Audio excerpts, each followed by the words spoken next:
Sir, આજની જે ગરમીનો માહોલ છે, ઉનાળાની સિઝન ચાલી રહી છે, હાલ જે વર્ષોથી જે સમસ્યા છે, હનુમાનબારી વાંસદા તાલુકાનું હનુમાનબારી ગામ છે, જે સર્કલ પર મુસાફરોને ગરમીના બાબતે મતલબ આશરો લેવા માટે કોઈ પિકઅપ સ્ટેન્ડ નથી, જે વર્ષોની સમસ્યા છે, એ બાબતે સાહેબ શું કહેશો?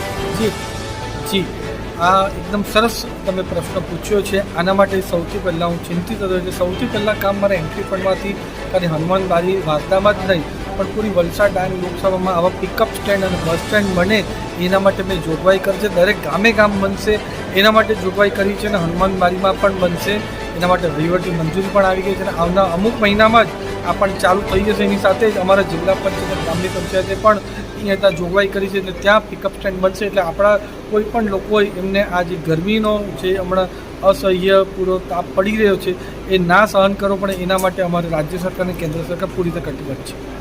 ગરમીમાં જ નહીં, વર્ષોથી આ જે શિયાળો ઉનાળો ચોમાસું મુસાફરો લોકોની દુકાનના ઓટલા પર આશરો લઈ રહેલા છે, તો તમે કહો છો કે ટૂંક સમયમાં આનું નિરાકરણ થશે? બિલકુલ, થોડા સમયમાં આ વસ્તુ નિરાકરણ થઈ જશે કારણ કે ત્યાં અમારું પિકઅપ સ્ટેન્ડ બનવાના છે. અમારા એન્ટ્રી ફંડમાંથી પણ બનવાના છે, સાથે સાથે જિલ્લા પંચાયતમાંથી પણ બનવાના છે. એટલે આવનારા દિવસોમાં કોઈ પણ પ્રવાસીઓને આવી કોઈ પણ મુશ્કેલી સામનો કરવાનો મોકો ના આવશે.